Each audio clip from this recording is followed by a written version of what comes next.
Hi, I'm Florencia, and I'll be presenting my work from this summer on estimating changes in ice flow in Byrd Glacier using observational data.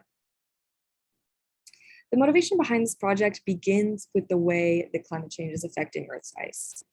The behavior of Antarctic glaciers in a warming or under warming climatic conditions is the greatest source of uncertainty in our predictions and projections of sea level rise.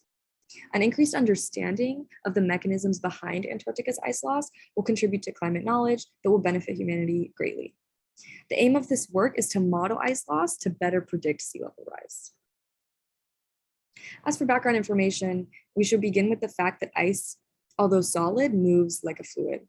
Glacier ice is not like the ice that can be found in your freezer because its dynamics are based on the fact that it's a material composed of lattice planes, which are sheets of molecules.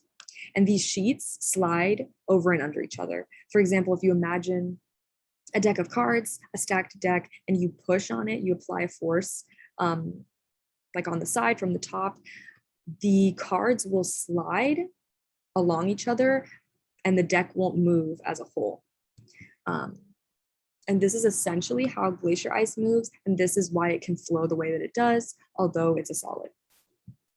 As a result of warming temperatures, Antarctica has increasingly faster flowing glaciers, and these glaciers eventually flow out to the ocean, contributing to sea level rise.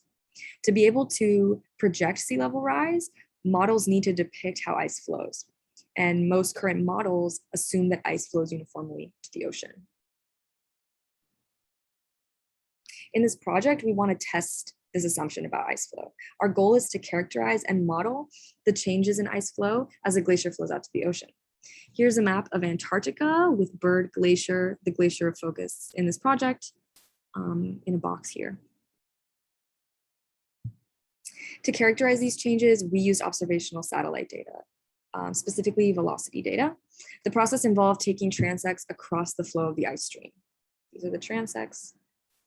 These transects begin upstream, which is up here, and continue downstream toward the ocean. Then data was gathered from points along the transect lines and plotted, and here are the plots. Velocity profiles were created using the data points from the 10 transects. The profiles show us three main things. One, that velocity increases as we approach the ocean. Two, that margins steepen as we get closer to the ocean. And three, that these changes are due to feedback processes like internal heating and restructuring of crystals that are not usually considered in ice flow models, or at least simple ice flow models. The next portion of the project involved using a simple ice flow model derived from Glenn's flow law. The flow law exponent N defines the relationship between stress and strain in the model.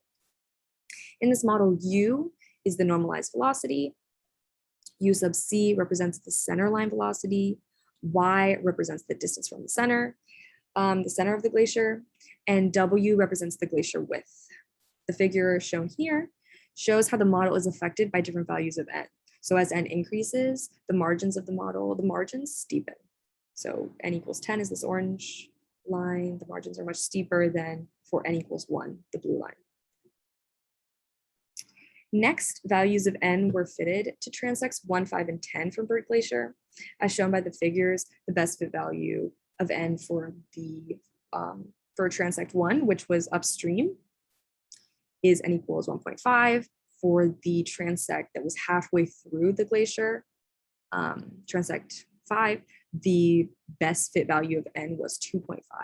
And for the transect that was near the ocean or like along the ocean, the best fit value of N was 11.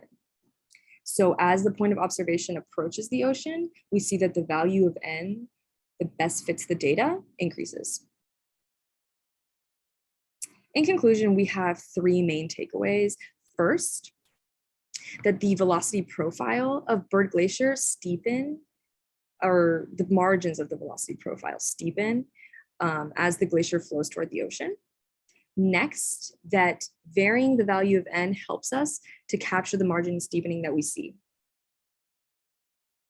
And lastly, that ice flow models that use a constant value of N may not be capturing all those feedback processes that are affecting things in the model. Future work will probably have a foundation and varying of the stress exponent N as a framework for large-scale ice flow models to incorporate more of this complex flow behavior. This will improve projections of Antarctic mass loss and improve our understanding of how climate change will affect humanity. Thank you.